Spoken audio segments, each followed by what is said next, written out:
Naš narod lepo kaže, ničija nije do zore gorela, pa neće ni Amerikancima. Samo da ne slavimo prerano, ko zna kakvi će te Kinezi biti. A i to što se približio kraj američkoj hegemoniji, naravno ne znači da će Amerika propasti i nestati, samo neće baš moći da radi šta joj se prohte. Hegemonija znači da ste najjači i najmoćniji i da kao takvi možete da kontrolišete drugi. Vrhunac tog osjećaja Amerika imala tokom 90-ih godina. Kada se desio raspad komunističkog bloka i Sovjetskog saveza, neki intelektualci su otišli toliko daleko da su tada proglasili kraj istorije i smatrali su da će američki sistem dominirati svetom, od tada pa nadalje i u buduće. Međutim, nekih 30 godina kasnije stvari izgledaju dosta drugačije od tih predviđanja.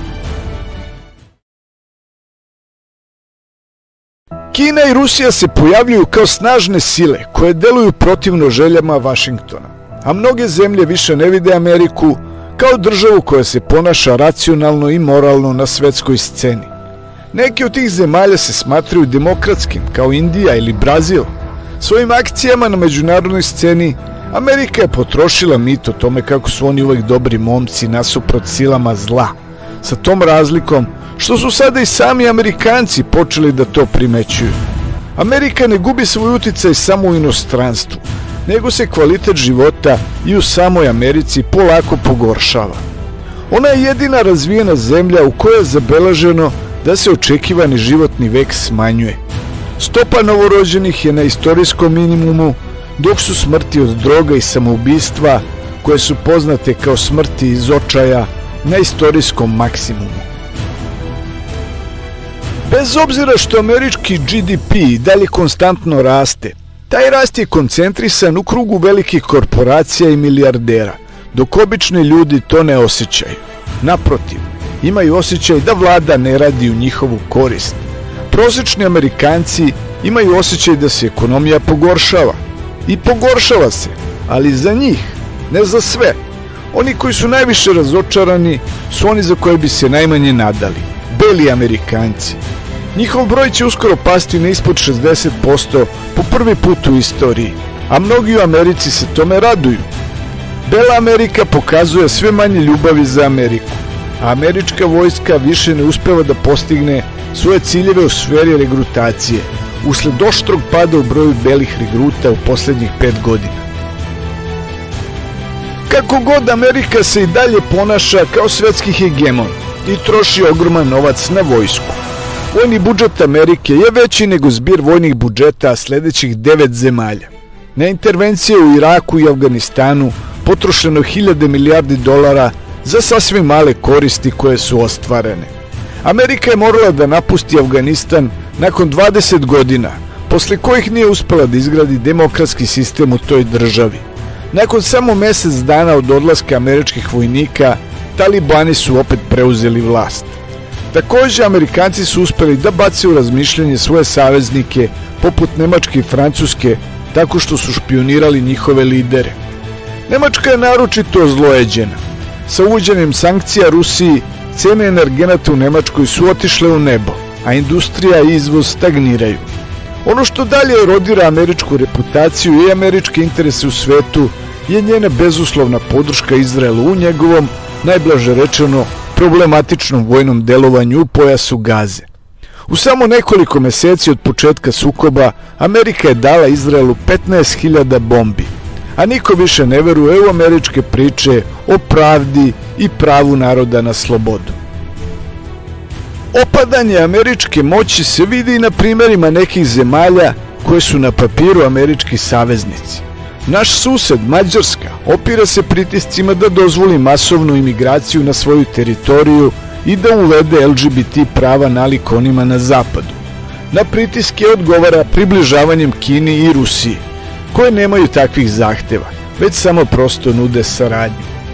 Ostaje pomalo nejasno zašto Amerika svoju trenutnu dominantnu poziciju koristi kako bi širom sveta promovisala feminizam, LGBT i masovnu imigraciju, kada je očigledno da ni mnogi na zapadu to ne žele. Tokom hladnog rata Amerika se pozicionirala kao šampion porodičnih vrednosti i hrišćanstva, nasuprot sovjetskog ateizma. Tako ispada da danas Kina i Rusija zastupaju porodične i heteroseksualne vrednosti.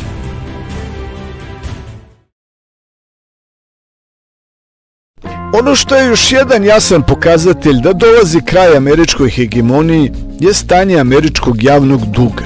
Od ove godine Amerika više troši na servisiranje sopstvenih dugova nego na odbranu. To je nešto što se desilo i tokom opadanja Britanskog carstva, Otomanskog carstva, Francuske monarhije i tako dalje. To nam možda najjasnije pokazuje kuda ide američka imperija. Trenutni američki dug je veći od 35.000 milijardi. Na trenutnu populaciju od oko 333 miliona ljudi to iznosi oko $105.000 duga po glavi stanovnika. Ali glavni problem čak nije ni to, nego situacija da se nacionalni dug dalje uvećava iz godine u godinu sve većom brzinom. Ono što je također važan činilac u celoj priči je situacija sa dolarom kao rezervnom svetskom valutom. Na primjer, Južna Koreja, ako želi da kupi naftu, trebaju joj dolari. Da bi nabavila dolare, Koreja mora da proizvede kompjutere i da ih proda na svetskom tržištu nekome ko ima dolare, da bi onda za te dolare mogla da kupi naftu i sve drugo što joj je potrebno. U slučaju Amerike to je išlo ovako. Amerika nije morala ništa da proizvede i proda da bi nešto kupila na svetskom tržištu, već je prosto mogla da kreira dolare iz čistog vazduha i kupi što god joj je potrebno. I Amerika je to i radila, a francuski predsjednik Charles de Gaulle je uzalud uzvikivao da je to neograničena privilegija. Samo se toj privilegiji izgleda naslućuje kraj.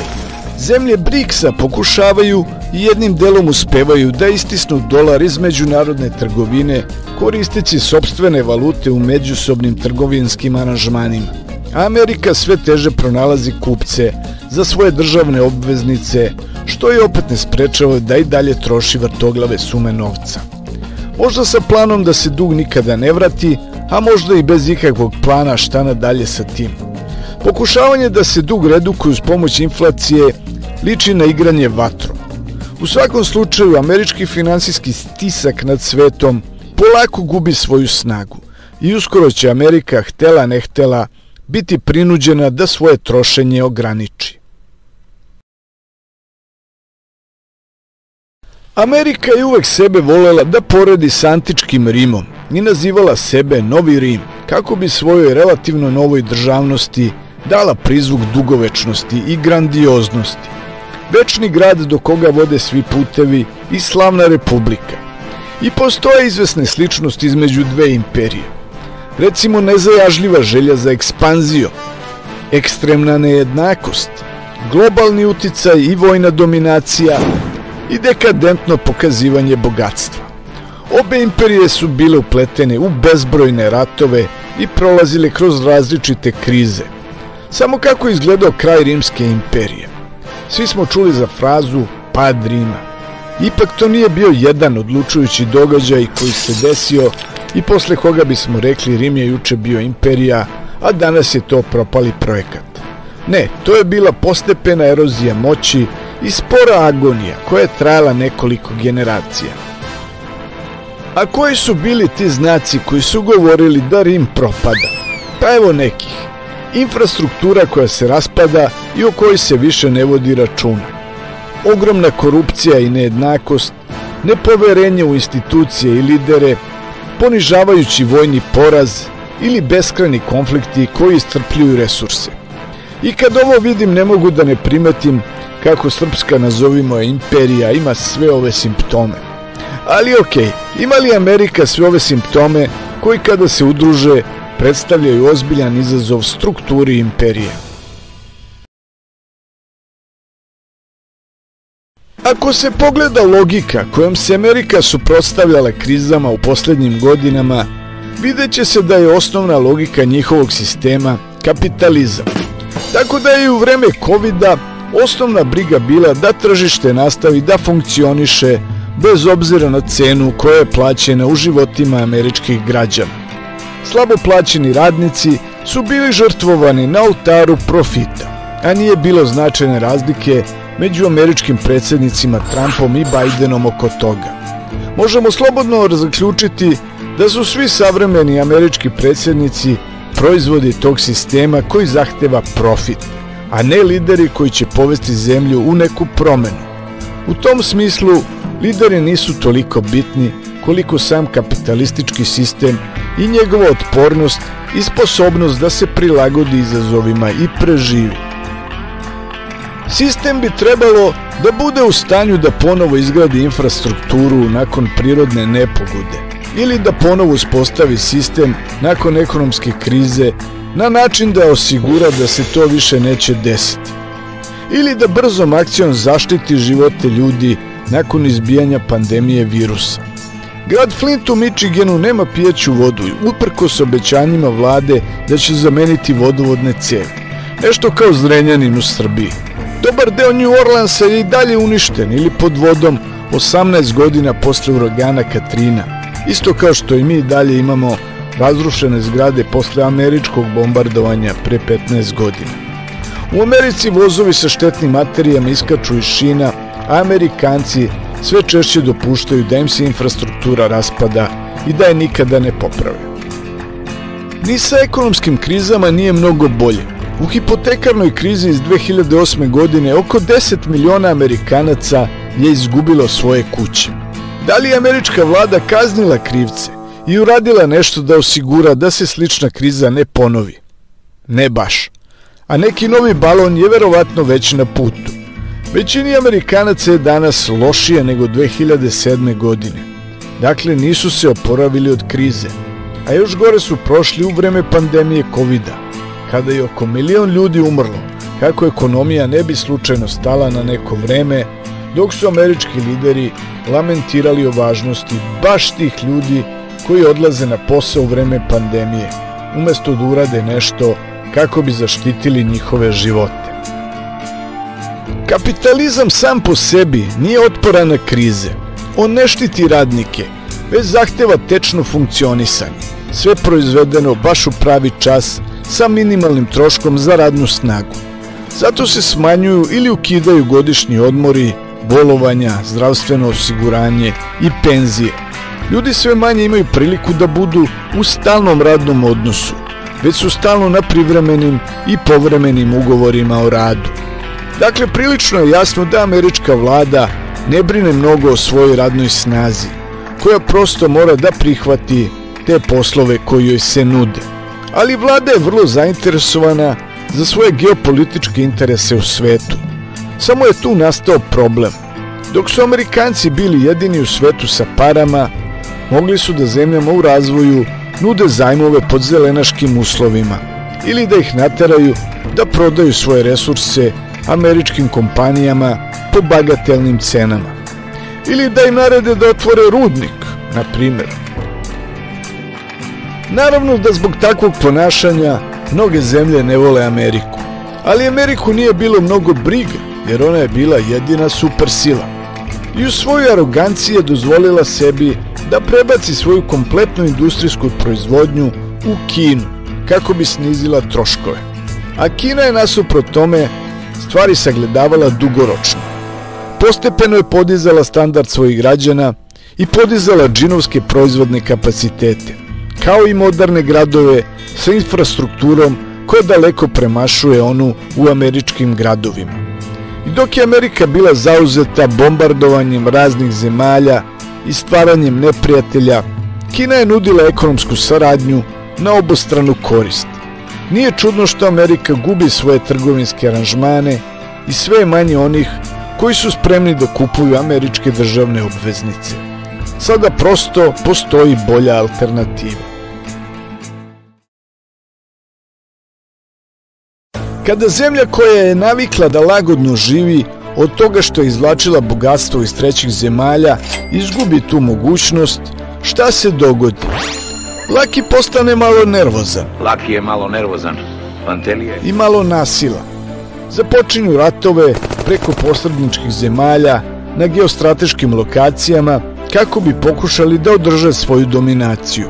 A kada se pojavi lukrativnija ili više strategijska lokacija, oni napuštaju svog dotadašnjeg nazovimo ga saveznika, i ostavljaju ga da se sam snalazi kako zna i ume. Amerika je opasno blizu da započne ratove sa Rusijom oko Ukrajine, sa Kinom oko Tajvana ili sa cijelim arapskim svetom zbog Izraela. To deluje kao posljednja šansa da sebi ubrizga injekciju uz pomoć koja bi izigravala dominantnu silu još koju deceniju. Da li će to delovati? Bojim se da ćemo imati priliku da vidimo u godinama koje dolaze. Činjenica je da danas skoro da nema nikoga na svetu ko se seća vremena kada Amerika nije bila dominantna sila. To je stvorilo utisak kako je Amerika specijalna i kako će sigurno pronaći način da održi taj svoj položaj. Međutim, izazovi i protivrečnosti su se nagomilali. Iako verovatno nećemo vidjeti potpuni kolaps sistema ili doživjeti to da Amerika postane nebitna, po svemu sudeći, mi sad živimo kroz posljednji period američke imperijalne dominacije. Možda to potraje još 20 ili 50 godina, ali Amerika polako silazi sa scene kao vodeća sila sveta. Nadam se da vam je ovaj video bio interesantan i od neke vrednosti za vas. Molim vas da ostavite vaše komentare kao i da like, share and subscribe. Kad vas lepo molim.